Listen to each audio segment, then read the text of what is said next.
नमस्कार दोस्तों, स्वागत है आप सभी का सुपर आज पर। एक बहुत ही मेजर डेवलपमेंट हमारे सामने आ रही है। जापान की सरकार के द्वारा नई मिलिट्री स्ट्रैटेजी को अप्रूवल दे दिया गया है। इसके साथ ही में जापान की जो 70 साल से चलती आ रही शांतिवादी की रणनीति है उसको उन्होंने बदल दिया है। It was popularly called as a pacifist strategy, जिसको कि अब जापान ने फॉर्मली बदल दिया है। आप लोग यहाँ पे देख पाएंगे, this has been covered massively. दुनिया के ऑलमोस्ट सभी न्यूज़पेपर्स इसको कवर कर रहे हैं। Japan approves a historic new military buildup. ये खबर यहाँ पे जर्मन न्यूज़पेपर DW की है। एशिया निकेई ने कवर किया, Japan approves new defence strategy to boost its self reliance. और बल्कि कहा जा रहा है कि आने वाले कुछ ही सालों के अंदर अंदर जापान अपनी मिलिट्री स्पेंडिंग को बढ़ाते हुए लगभग $318 बिलियन के आसपास करने वाला है।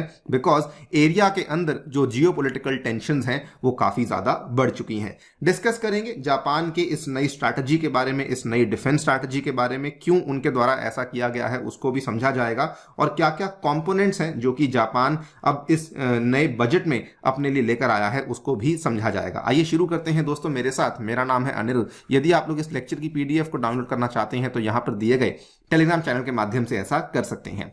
ऑल राइट, जैसा कि मैंने आपको बताया, जस्ट ये आज सुबह की ही बात है, फ्राइडे को ही जापान के द्वारा एक नई नेशनल सिक्योरिटी स्ट्रैटेजी को अनवेल किया गया है, जिसमें कि उन्होंने सभी की सभी डिटेल्स को मेंशन किया है कि किस तरीके से उनका मिलिट्री बिल्डअप होने वाला है, क्यों वो लोग ऐसा कर रहे हैं, एंड क्या क्या मेजर कारण है जो कि जिसकी वजह से ये जापान ने अपने स्टांस को चेंज किया है। फर्स्ट थिंग्स फर्स्ट, सबसे पहले तो ये बहुत बड़ी डील क्यों मानी जा रही है। असल में जापान का जो कॉन्स्टिट्यूशन है उसको एक पैसिफिस्ट कॉन्स्टिट्यूशन माना जाता है। जापान के कॉन्स्टिट्यूशन में आर्टिकल 9 है जो कि ये कहता है नो वॉर क्लॉज। बेसिकली इस आर्टिकल 9 को 1947 में जापान के संविधान में लाया गया था, इमीडिएटली जब दूसरा विश्व युद्ध यहां पे समाप्त हुआ था। और इस आर्टिकल का जो टेक्स्ट है वो ये कहता है that Japanese government formally renounces war as a right of sovereignty and refuses to settle disputes using the military force. बल्कि बहुत सालों तक जापान के पास अपनी खुद की आर्मी अवेलेबल नहीं थी। इनफैक्ट जापान के पास जो आर्मी है वो भी जापान के दोस्त USA ने उसको दी हुई है under the US Japan treaty of mutual cooperation. इनके पास अपनी आर्मी नहीं थी, कोई इनका डिफेंस बजट होता नहीं था। इनका यह मानना था कि हमें किसी के साथ बेसिकली युद्ध करके कोई भी डिस्प्यूट को सॉल्व करना ही नहीं है। तो ये जो इनकी स्ट्रैटेजी थी, ये जो इनकी पूरी की पूरी रणनीति थी, इसको पैसिफिस्ट स्ट्रैटेजी कहा जाता है, जो कि पिछले 70 सालों से जापान फॉलो करता आ रहा है। लेकिन अब जियोपॉलिटिकली काफी सारी जो डायनेमिक्स हैं वो बदल चुकी हैं। जापान के जो मैरीटाइम नेबर्स हैं, नंबर 1 यहाँ पे रशिया है, नंबर 2 यहाँ पे चाइना है, नंबर 3 यहाँ पे नॉर्थ कोरिया है। इन तीनों ही मैरीटाइम नेबर्स के चलते जापान के द्वारा अब इन नए कदमों को लिया जा रहा है। नंबर 1 अगर बात करें तो रशिया, आपको मालूम होगा जो रिसेंटली रशिया यूक्रेन की टेंशन्स चल रही हैं, तो जापान का ये मानना है कि हम लोग रशिया की इन पर्टिकुलर जो स्टेप्स हैं उससे बिल्कुल भी खुश नहीं है, और हमारे लिए ये एक बहुत ही मेजर सिक्योरिटी कंसर्न बन चुका है। सेकेंडली बात करें तो जापान जो है वो चाइना को लेकर काफी नाखुश इसलिए बन जाता है बिकॉज चाइना काफी लंबे टाइम से ताइवान को थ्रेटन करता आ रहा है, एंड जापान फील्स कि ताइवान को प्रोटेक्ट करना, ताइवान के लिए सिक्योरिटी प्रोवाइड करना वो उनकी रिस्पॉन्सिबिलिटी है। और इसीलिए उनका ये मानना है कि जो भी यहाँ पे ताइवान की स्टेबिलिटी को अफेक्ट करेगा वो डायरेक्टली रीजनल सिक्योरिटी को इंपैक्ट करेगा। और इसीलिए टाइम टू टाइम उनके द्वारा बीजिंग की, चाइना की काफी आलोचना भी करी गई है, बिकॉज वो ऐसी एक्टिविटीज करते हैं जो कि जापान की सोवरेनिटी को कहीं ना कहीं वायलेट कर रहे हैं in the area of East China Sea. बल्कि पहले भी कई बार जो जापान के PM हैं किशिदा, इन्होंने चाइना को पहले भी चेतावनी दी थी रिगार्डिंग ताइवान कि अगर कल को आप ताइवान के ऊपर अटैक करते हैं तो उस केस में हम लोग भी आपके ऊपर काउंटर अटैक कर सकते हैं। इन्होंने पहले भी कहा है कि हम लोग ताइवान को मिसाइल्स प्रोवाइड करेंगे, ताइवान की हमेशा ही हम लोग मिलिटरीली हेल्प करने के लिए तैयार रहेंगे। तीसरा कारण बन जाता है नॉर्थ कोरिया। नॉर्थ कोरिया वैसे तो हर साल ही कई सारी मिसाइल्स को फायर करता है, लेकिन इस बार इस साल में 2022 में नॉर्थ कोरिया के द्वारा एक record setting number of missiles को फायर किया गया है। बल्कि नवंबर महीने की बात है, उनके द्वारा एक मिसाइल को फायर किया गया था जो कि एक जापान के ऊपर से होकर गई थी। The launches have forced Japan to examine its unique ballistic missile defence system, क्योंकि जापान का जो BMD सिस्टम था वो असल में उतना ज़्यादा एडवांस सिस्टम नहीं है। तो अब उनका ये कहना है कि हमें नई मिसाइलों की आवश्यकता है, बिकॉज हमें नॉर्थ कोरिया को भी यहाँ पे काउंटर करने की आवश्यकता बन जाती है।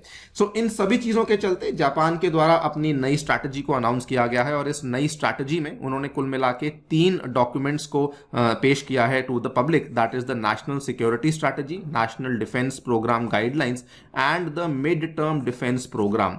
और इसी में उन्होंने बल्कि ये भी कहा है कि हमारा जो करंट एक्सपेंडिचर है, जो कि केवल 1% ऑफ जीडीपी है, उसको अब बढ़ाते हुए ये 2% ऑफ जीडीपी पे लेके जाने वाले हैं। ऑब्वियसली ग्रेजुअली बढ़ाया जाएगा, एकदम से नहीं बढ़ाया जाएगा। बाय 2027 उनके द्वारा ऐसा किया जाने का अनाउंसमेंट किया जा चुका है, जिसमें कि अब वो लोग $318 बिलियन के आसपास का खर्चा करने वाले हैं। इसको लेकर भी बल्कि उन्होंने बता दिया है कि हम लोग हमारे इनकम टैक्स रेजीम को, कॉर्पोरेट टैक्स रेजीम को, जो उनका सेस का स्ट्रक्चर है, उसको ओवरहॉल करने वाले हैं, सो दैट हम लोग पब्लिक से ज्यादा टैक्स इकट्ठा कर सकें एंड अल्टीमेटली उसको हम लोग डिफेंस स्पेंडिंग में लगा सकें। फॉर्चुनेटली पब्लिक ने इस चीज को सपोर्ट किया है। जापान के इस कदम को पब्लिक के द्वारा काफी सराहना भी मिली है और काफी सहयोग भी देखने को मिला है।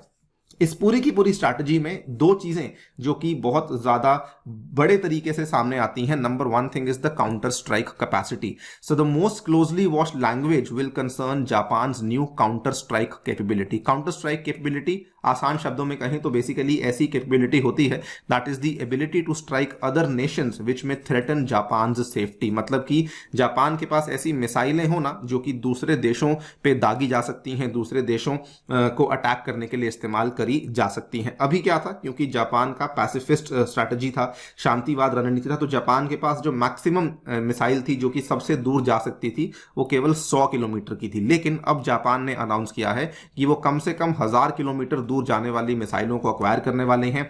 उनकी जो करंट मिसाइल्स हैं, जिनको कि popularly type 12 anti ship missiles कहा जाता है, जो कि truck mounted missiles as you can see over here, इसको लेकर भी उन्होंने कहा है कि इसकी वो अब जो रेंज है उसको बढ़ाने वाले हैं बाय 2026। और सेकेंडली यूएस की जो बहुत ही पॉपुलरली यूज्ड टोमाहॉक मिसाइल्स हैं, जिसको कि यूके भी इस्तेमाल करता है, उसको वो भारी मात्रा में 500 के आसपास नंबर्स में टोमाहॉक क्रूज मिसाइल्स को एक्वायर करने वाला है। आप यहां पे देख पाएंगे Japan to buy Tomahawk missiles in defence buildup amid the fears of war. ये वाली वो मिसाइल है जो कि अब जापान एक्वायर करने वाला है फ्रॉम द यूएस। ये एक long range all weather jet powered subsonic cruise missile है जो कि फिलहाल केवल यूएसए और यूके के द्वारा इस्तेमाल करी जाती है। इतना ही नहीं, दूसरी बड़ी चीज जो सामने आती है वो ये है कि जापान अब बड़े बड़े युद्धपोत भी खुद से बनाने वाला है। ऑलरेडी जापान के पास कई सारे डिस्ट्रॉयर्स अवेलेबल हैं, लेकिन जापान उन डिस्ट्रॉयर्स का जनरली इस्तेमाल करता नहीं था। अब कहा जा रहा है कि Japan is going to build 2 huge warships to counter the growing missile threats from North Korea. तो ये 2 बहुत ही बड़ी डेवलपमेंट्स हैं जो कि हमें इस नई डिफेंस स्ट्रैटेजी में देखने को मिली हैं। इसके अलावा इन्होंने कहा है कि ये अपना पहला जॉइंट कमांड सेंटर बनाने वाले हैं, जो अपने म्यूनिशन डेपोज हैं जो कि फिलहाल केवल 70 हैं, उनको बढ़ाकर 130 करने वाले हैं। क्योंकि इनका ये मानना है कि कल को मान लीजिए कोई लंबा युद्ध चलता है, कोई लंबा कॉन्फ्लिक्ट चलता है, जैसे अभी रशिया यूक्रेन के कॉन्फ्लिक्ट को लगभग 10 महीने हो चुके हैं। सो ऐसे केस में जापान के पास एडिक्वेट म्यूनिशन डेपोज अवेलेबल नहीं है, उसको बनाना भी इंपॉर्टेंट है। साथ ही में इन्होंने कहा है कि $318 बिलियन में से ये लगभग $22 बिलियन के आसपास साइबर वॉरफेयर ऑपरेशंस के लिए एलोकेट करेंगे और $14 बिलियन के आसपास स्पेस कैपेबिलिटीज के लिए भी एलोकेट करने वाले हैं। So it's a very very big change जो कि हमें एशिया की जियोपॉलिटिक्स में देखने को मिलने वाला है। अभी तक इसका क्या इंपैक्ट होगा इंडिया पे ऑब्वियसली कहना मुश्किल है, लेकिन one thing is for sure कि इसका इंपैक्ट डेफिनेटली इंडिया के ऊपर भी होने वाला है, प्राइमरीली बिकॉज इंडिया और जापान अच्छे दोस्त भी हैं और क्योंकि जापान एक बड़ी मात्रा में यहाँ पे खर्चा कर रहा है तो इसका इंपैक्ट कहीं ना कहीं हमारे ऊपर भी हमें देखने को मिलेगा। आप लोग क्या सोचते हैं इस पूरी डेवलपमेंट के बारे में कमेंट सेक्शन में बताना बिल्कुल ना भूलिएगा। जाने से पहले दोस्तों बताना चाहूंगा कि टेक्स्ट बुक आपके लिए लेकर आया है सुपर कोचिंग, जिसमें कि आपको GS courses, CSAT courses, subject based courses सब कुछ अवेलेबल करवाया जा रहा है, वो भी मात्र 24,000 रुपए में। और इसमें आपको इंडिया के सुपर टीचर्स जैसे कि Shriram IAS, Lukman IAS, Ojang sir IAS, इन सभी की जो कोचिंग अकेडमीज के कोर्सेज हैं ये भी आपको देखने को मिल जाएंगे। साथ ही में आपको मेरे द्वारा बनाया हुआ जो साइंस एंड टेक का कोर्स है ये भी अवेलेबल करवाया जाएगा। Thank you so much for listening. Stay tuned and stay safe.